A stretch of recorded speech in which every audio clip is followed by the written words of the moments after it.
I don't know what that is. Every policeman has at least one unsolved case to obsess over. Hey there, and welcome to TalkWord. This is the show where we dive deep into the English language one word at a time so you can start using these words with total confidence. All right, today we're tackling a word you probably hear all the time, obsess. But have you ever stopped to think about what it really means? And that brings us to the big question for this whole explainer. Is it a good thing to be obsessed, or is it a bad thing? Let's find out. Okay, so let's jump right in. To really get a handle on this word, we've got to start with the core idea, What's at the very heart of the verb to obsess?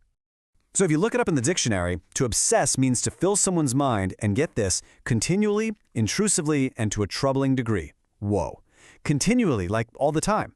Intrusively, meaning you didn't even invite the thought in, and to a troubling degree. Yeah, that sounds pretty intense, right? Here's a great way to think about it. You know when you get a song stuck in your head and it just plays over and over and over again? That's kind of what this is like. It's a thought that just refuses to leave you alone.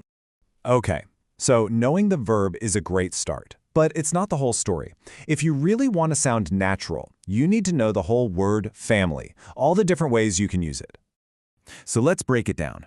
First up, we have obsess. That's the verb, the action word, right? He began to obsess over his work. Then there's obsession. That's the noun, the thing itself. For example, his new obsession is vintage cars. And finally, obsessive, which is the adjective you use to describe something, like she has an obsessive attention to detail. See how they each have their own job? All right, let's circle back to that big question we started with. Is being obsessed good or bad? Well, here's the twist. It can actually be both. It totally depends on how you're using it.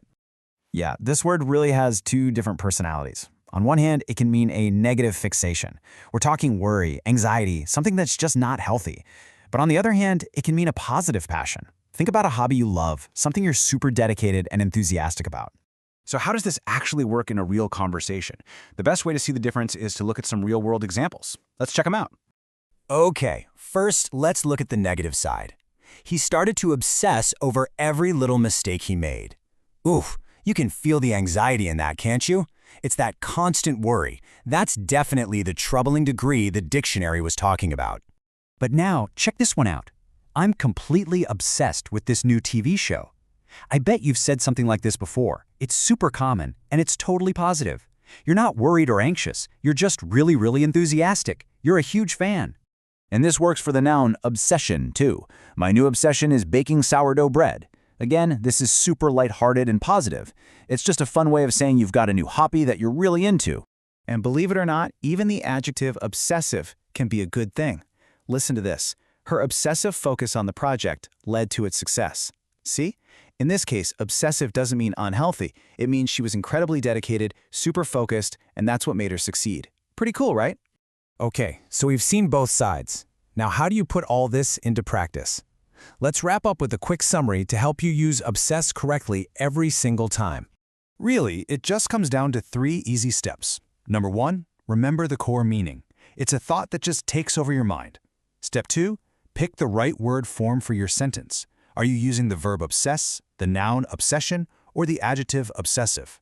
And number 3, the most important one, think about your context. Is this a negative worry, or is it a positive passion?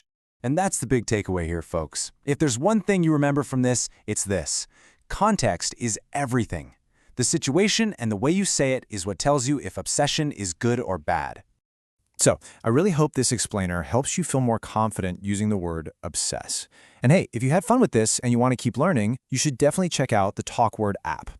What's cool about the app is you can actually create your own little English word podcasts, just like this one. You'll get guided by 2 friendly hosts, and it's just an awesome way to build up your vocabulary. Just head over to your mobile app store to download it. Thanks so much for hanging out with me today. And that leaves me with just one last question for you. What word should we obsess over next? Let us know. Because nobody can obsess like I can. She'll get real excited about something and then obsess over it.